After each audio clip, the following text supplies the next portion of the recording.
I want you to imagine the 3rd century BC, a time of invasions, wars, and a few plagues for good measure. Established civilization is not even 300 years old yet. The sundial has just been created. There isn't even irrigation, but somehow we have all strongly concluded one thing. We are the center of the universe. With no real evidence other than the strong premonition that somehow Earth is more important than everything else, scientists came up with the idea of geocentrism, placing us at the center. And no one questioned it. Why? Because it just made sense. The idea of geocentrism followed an idea that so many of us have been taught since birth, that to be important, to have an impact on anything, we must be the center of attention. But suddenly, there came a point where not everyone was met with a success story. Try as they might, not everyone was seen as important, and thus not everyone was the center of attention. People started questioning the ideas of geocentrism. Heliocentrism, the idea that the sun, not the earth, was the center of the universe.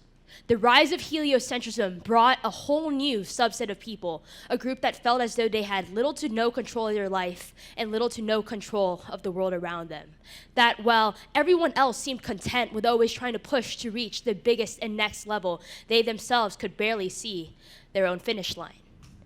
The battle between geocentrism and heliocentrism boiled down to one thing: purpose. To a geocentrist, the idea of a heliocentric universe just wasn't comprehensible, because if we weren't the center, then what was the point? How could we, this tiny planet, matter anymore when there was a literal giant ball of fire controlling our every move? Suddenly, no one could figure out what their purpose was. Finding your reason, finding your why, finding your purpose. What is my plan? What legacy am I going to leave? What is it that I'm going to be remembered by? These are the age-old questions that have been asked for generations, from characters in literature all the way to current seniors applying for college. The quest to find what we stand for is something that goes through our heads every day. Every choice we make is done through meticulous cost-benefit analysis, whether we like it or not. Should I go to the gym after school to convince myself that my New Year's resolution are still going strong, even though I have 4 projects to do? Will watching one more episode really do more harm than good? And if a 3-year-old isn't already learning 3 languages, mastering an obscure sport, and doing abacus, are they really doomed? The need to always be right, to never make mistakes, is an unhealthy obsession that our society has been coerced into. It seems as though the harder we work, the more expectations there are of us, and then the less important we seem to become. In that sense, aren't we all just heliocentrists, trying to make it in a geocentrist-dominated world where everyone around us seems to be doing okay, but we ourselves can't even make it? In an article from Time magazine, teen anxiety and depression has been steadily rising and reaching all-time highs in the past decade. The top 3 contributors to this problem: grades, thinking about the future, and expectations. The article equates the feats asked to us of that of climbing Mount Everest in high heels, an idea that no one would ever think of doing, but now that it's been mentioned, someone will probably attempt because it could help lead them to the top of a trending page. Our society lives with this notion that there is always more that can be done, always someone we can one-up, always a bigger and better level we must reach. But eventually, this need to do more can become detrimental. It seems as though amidst this climb, we've lost sight on the notion that maybe we may already be enough, that maybe the reason why we can't seem to see the top of the mountain is because by the time we get there, we've already tried to start on another climb. This idea of competition is one that exists in every sector of life and the workforce, but based on recent events, I believe that the place this is most evident is in the college admissions process. If we were to put aside grades and essays, the main place that differentiates an accepted student from a denied student is their honors, awards, and activities. While the rest of the world tries to move on to a heliocentric mindset of equal opportunity and togetherness, application process like these push us back to times of geocentrism, where only the ways we can make ourselves stand out matter, because colleges are fueled on rankings and competition. On a normal application, students are only given 10 spots to list their activities and only 5 to put down honors and awards. And entire lifetimes of work reduced to only 15 slots. So, how do we decide what to put in these 15 important places? Sound too impressive and you get rejected for being overqualified. Not impressive enough and you're edged out by your fellow classmates. Here we see that the geocentric struggle of standing out now clashes with the heliocentric's need to blend together. Last year, over 43,000 students applied to be a part of Harvard's class of 2022. A little over 2,000 of them got in, leaving the rest to wonder, what was it that made those 2,000 so special? What more could they have done? Now, I think the answer to this question is not necessarily what more could have been done, but instead, how could what have been done more meaningfully? Because I think the idea of having 43,000 explicitly unique individuals is almost impossible. What separates yourself from someone else is not necessarily what you've done or how many things you do, but instead, how you do those things.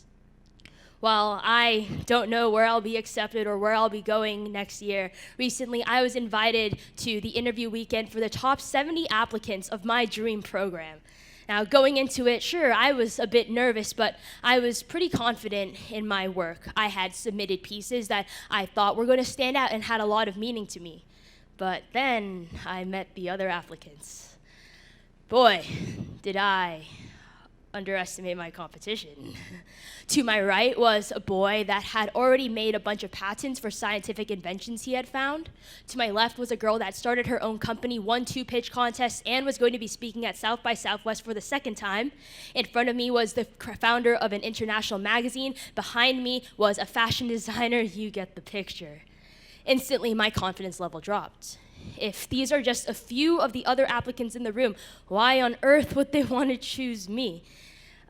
I'm just someone with a few independent research articles and a slightly above average comprehension on film. There are actual business moguls here. What chance do I have?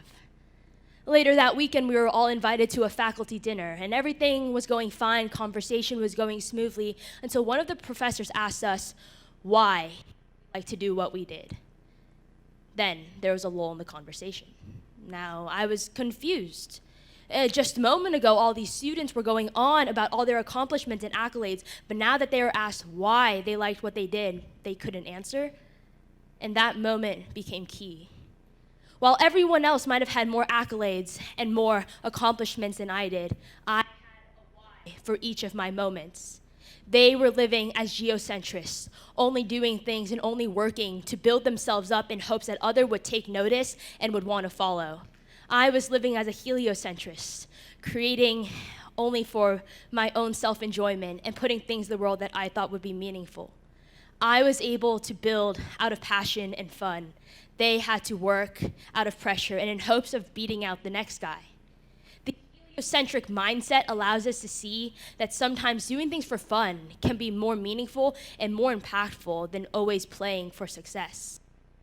The idea of world experiences over world accolades, of meaningful work over forceful work, can lead to more impacts in the long run. I think that heliocentrists got something right that geocentrists never seem to figure out. That if we truly wanted to be self-centered, we would do things that made ourselves truly happy, not things that just gave us the illusion of happiness. In this competitive world we live in, it's so easy for all of us to lose sight of our worth, of the impact we can have on the universe. We have our mindset on reaching some invisible bar that we don't even know exists. To the geocentrist, the heliocentric mindset doesn't make sense because there's so many things that are out of our control. But in reality, there are so many things we can control. We can control how to view our goals, to value all our talents and skills, not just the ones society has deemed important. If we learn how to change with the times and not just try to change the times, we will be able to see that we can live more meaningfully and more freely. Because we may not always create the largest impact, but any small change can change the course of history. Thank you.